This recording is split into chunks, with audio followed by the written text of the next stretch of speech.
We're going to begin with an article from Newsweek. The title reads, "The right's fixation on the gender identity of the Nashville killer is disgusting and telling." Quote, "It seems that these far right-wing critics, when a killer is trans, their crime occurs because of their being trans. But when a killer isn't trans, their gender identity becomes irrelevant.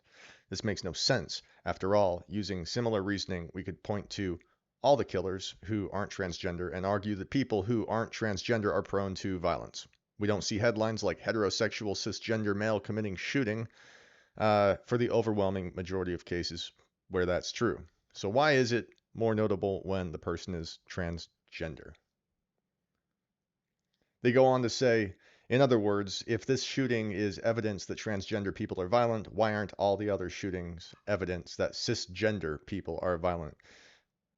And to that, I do have something to say. Okay. Uh,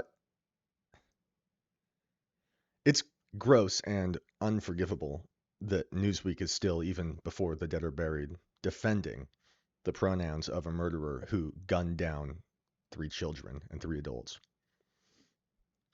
They can argue otherwise, that they're not doing that through veiled paragraphs, of which the page is littered with words like cisgender and titles we never consented to. Funny how we're supposed to use their invented words with respect to them, but we're bigots even as they redefine not only theirs, but also our words and familial systems on which families and science and society are built upon, and which 99% of the world has used and abided by for thousands of years until precisely 5 minutes ago. And I mean Newsweek, they're ideologues who will defend a person's pronouns even as he or she is reloading the weapon. They thrive on the notion that silence is violence. Trans people, they thrive on the notion that words are violence. Dead naming is violence. Not affirming a child's desire to undergo chemical castration is violence. That we're always committing violence upon them. And that's it, isn't it? That's the rub. They'll argue disingenuously that trans people are being murdered in the streets as if there's a Holocaust happening real time. All evidence to the contrary. The problem is only further compounded when what they mean to say is that words are violence. And by saying, "No, you cannot speak to my child about your genitals, you absolute pervert," well, through their lens, violence has just occurred.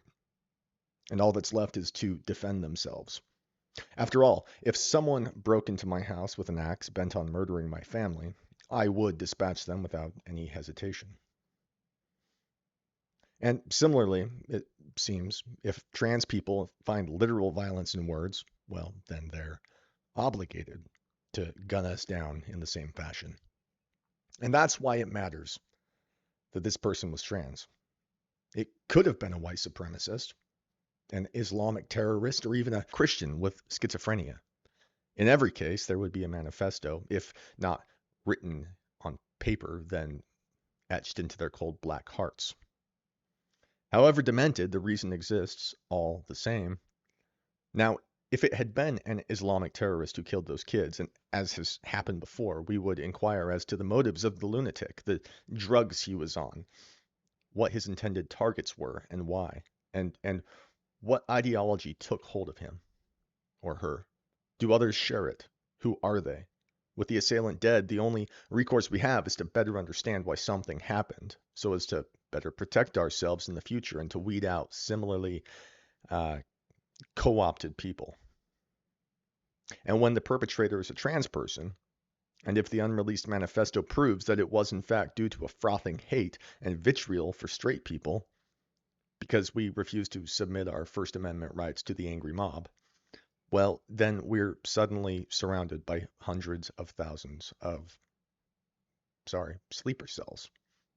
All of them given away always by the claim that words are violence.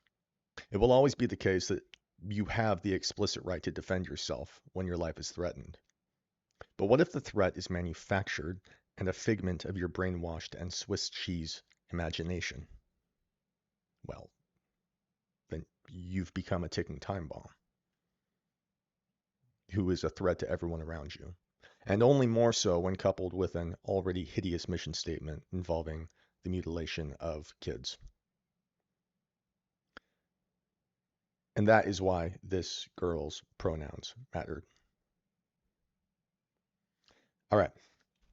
That's my response to Newsweek and a large chunk of TikTok.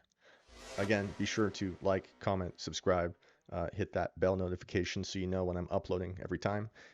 You'll also find me on Rumble in the link down below. And I'm really glad you guys stuck around. You've been watching Doublespeak.